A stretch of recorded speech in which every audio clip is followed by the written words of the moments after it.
The United States has expressed support for the Philippines amid the swarming of Chinese vessels in Philippine territory. To tell us more, here's Denisa Fernandez with the details. Denisa. Yes, Neil, the Philippines received support from the United States or US amid the swarming of Chinese vessels in the Philippine territory.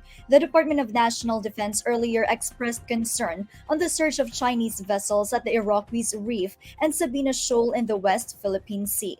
The US supported the Philippines' continued calls upon People's Republic of China or PRC to respect the international law of the sea in the South China Sea as reflected in the United Nations Convention on the Law of the Sea and its legal obligations pursuant to the 2016 arbitral ruling. According to U.S. Department of State spokesperson Ned Price, and we quote, the reported escalating swarms of PRC vessels in the vicinity of Iroquois Reef and Sabina Shoal in the Spratly Islands interfere with the livelihoods of Philippine fishing communities and also reflect continuing disregard for other South China Sea claimants and states lawfully operating in the region. End quote.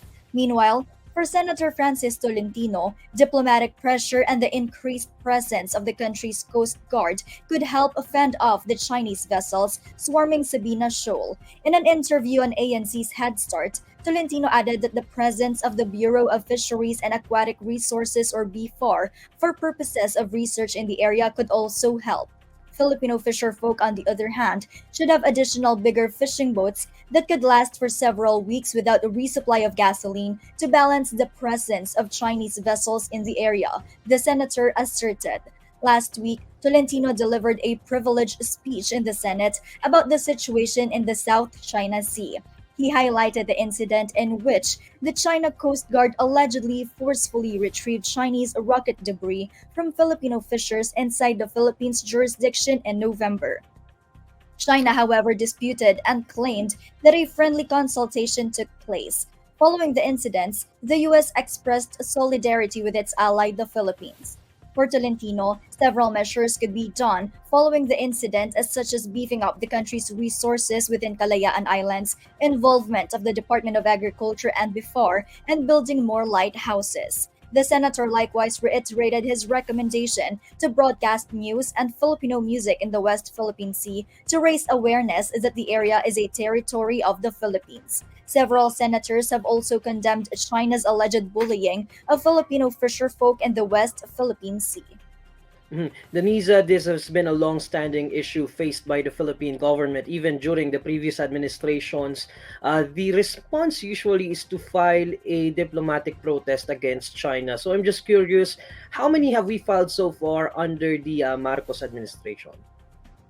Neil, based on latest data from the Department of Foreign Affairs or DFA, Mhm. there are 193 diplomatic protests filed through note verbals so far this year. Of the number, 65 protests were Mhm. lodged under the Marcos administration.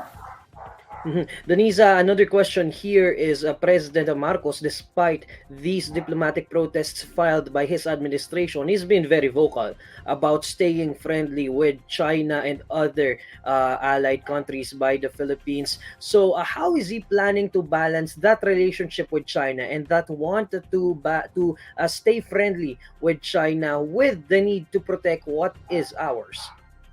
Yes, Neil. Actually, Malacanang was asked for a reaction on the reported swarming incident.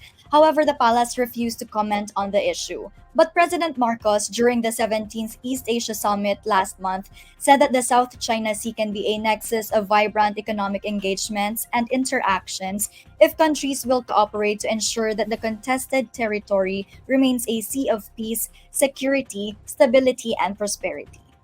Okay, thanks, Denisa. That's Denisa Fernandez reporting live.